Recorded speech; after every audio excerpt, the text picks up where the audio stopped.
안녕하세요. 대형 멘토 신범철입니다. 오늘 알아볼 기업은 LG화학이고요. LG화학에 대한 이슈 그리고 주가를 한번 같이 살펴보도록 하겠습니다.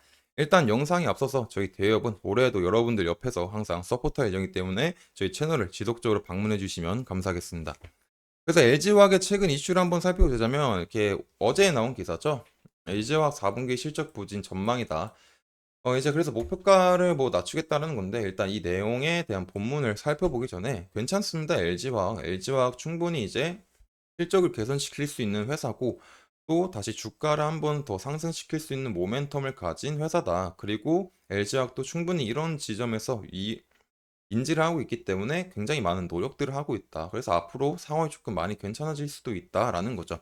근데 이런 부분들을 말하기 전에 일단 목표가를 한번 이 내용을 살펴보자면 지난해 4분기 실적이 뭐 시장 전망치를 밑돌 것이다. 그래서 뭐 내려잡았다라는 거죠. 그래서 이제 뭐 기초 소재 부분은 뭐 660억 원의 영업 적자를 기록하고 뭐 첨단 소재 부분 영업이익 직전 분기 대비 58% 감소한 537억 원으로 추정했다라는 거잖아요. 결국에 그 이유가 석유화학과 이런 배터리 소재, 그리고 배터리 자회사 모두 실적이 부진했기 때문에 그렇다라는 거죠. 근데 이런 것들이 굳이 모두가 LG화학만의 잘못이냐라고 하면은 그건 아니다. 외부적인 요인도 충분히 있다라는 점이죠. 특히 이제 뭐 메탈 가격 하락을 LG화학이 조절할 수 있는 부분은 아니잖아요. 그래서 일단 석유화학부터 먼저 보게 되면은 국내 석유화학 업체는 이제 제일 많이 의존하는 데가 중국이죠. 그 중국이기 때문에 중국이 한 4, 50% 정도를 수출을 합니다. 근데 최근에 중국이 이제 저렴한 인건비도 앞세우고 또 자금률을 상승시키기 위해서 정부가 적극적인 지원을 하고 있죠. 그러면서 중국 같은 경우는 이런 석유화학 설비가 계속 대규모로 증설이 되고 있고 또 이 증설을 통해서 물량이 공급이 과잉이 됐다라는 점이죠.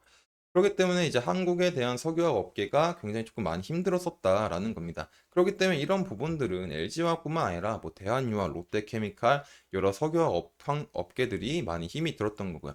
그래서 이제 뭐 석유화학 업계가 좋은지 안 좋은지를 확인하기 위해서는 이제 뭐 확인할 것도 많고 알아야 될 것도 많지만 간단하게만 살펴보자면 결국 이제 에틸렌 스프레드를 한번 살펴보면 되는데 에틸렌 스프레드가 이제 평균 이제 톤당 300달러는 나와야 됩니다.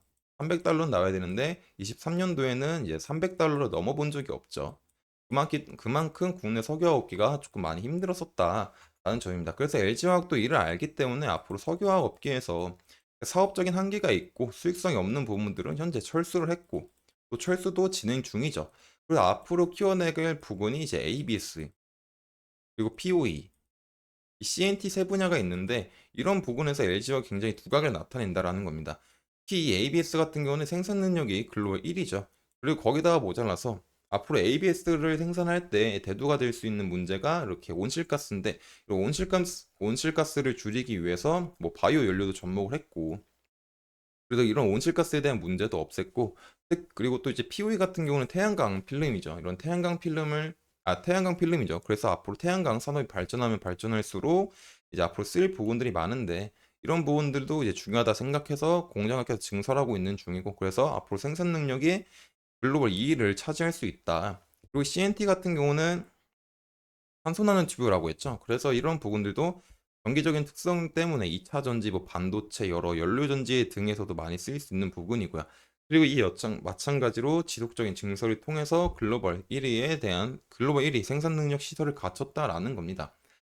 그래서 이제 또 다른 배터리 부분에서는 결국 LG화학이 NCM, 북미로 진출했잖아요. 그래서 목표가 결국 이제 연산 6만 톤에 대한 이제 규모로 공장을 증설하는 거고 이 분량은 결국 60만 대에 대한 전기차 60만 대 분량이다. 그리고 이제 이런 분량 정도는 현재 기준 미국 내에서 최대 양극재 공장이다라는 점이죠. 그래서 여기서 나올 수 있는 것들을 GM과 GM 합작 법인인 얼티엄 셀즈에 공급이 되고 총 공급되는 양이 이제 95만 톤으로서 장기적인 계약도 체결을 했잖아요. 그리고 얼티엄 셀즈 말고도 토요타랑도 2조 9천억 원치의 계약을 맺었고 또 이제 NCM뿐만 아니라 다른 이제 자동차 회사 뭐 현대, 테슬라, 포드에서 LFP도 원하기 때문에 이 LFP 시장에서도 진출을 했죠. 그리고 중국 합작법인과 손잡고 그래서 목표가 연산 5만 톤이죠. 이 5만 톤, 50만 톤에 대한 50만 대의 분량이고 그렇기 때문에 굉장히 LG화학 같은 경우는 배터리에도 그렇고 또 이제 석유화학 부분에서도 고부가 제품을 계속 지속적으로 확장을 시키면서 노력을 하고 있다.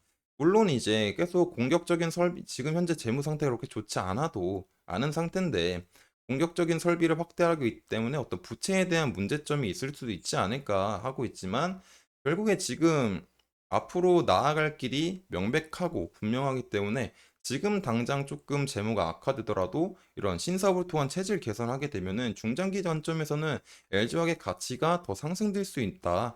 그러므로 LG화학은 앞으로 실적 개선할 부분들이 굉장히 많다라는 거죠. 그리고 그 전에 아까 석유화학 부분, 뭐 2차 전지 부분에 대해서는 그전 영상에서도 많이 설명했었고, 그래서 LG화학은 지금 당장 좋지 않아도 다시 한번 말하지만 앞으로 상승할 수 있는 여력들이 굉장히 많다라는 거죠. 일단 그래도 주가를 한번 살펴보게 되면 뭐 그동안 많이 말을 했었던 건 결국 60평선의 추세가 돌아가지 않았다. 그렇기 때문에 어떤 이제 상승의 흐름은 아니다라고 했었죠. 그렇기 때문에 제일 지켜줘야 될 부분들을 조금 많이 지켜줘야 될 부분들을 이제 많이 말했었는데 현재 지금 주가가 이제 44만 9천 원으로 오늘 장을 마감을 했죠.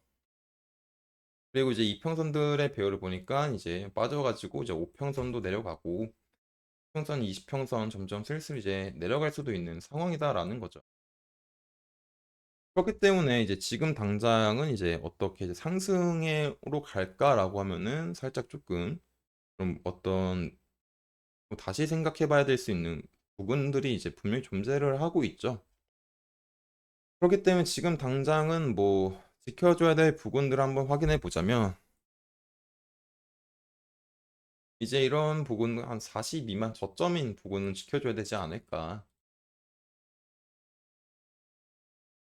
그러니까 저점인 부분은 42만 5천 원 부분, 뭐 43만 원 부분들 이런 부분들을 조금 지켜주는 게 좋지 않을까라고 생각을 합니다.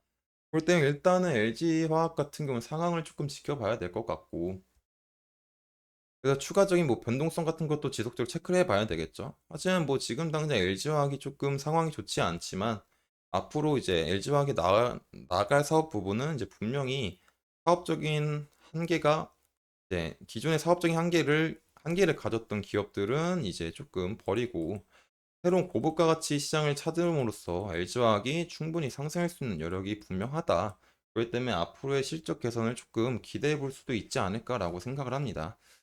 그래서 여기서까지 LG화학에 대해서 알아봤고요. 이렇게 추가적인 변동성이나 이슈에 대해서는 제가 지속적으로 촬영할 예정이니까 LG화학에 관심이 있으신 분들은 제 영상을 시청해 주시면 감사하겠습니다. 이상 대연 멘토 신범철이었습니다.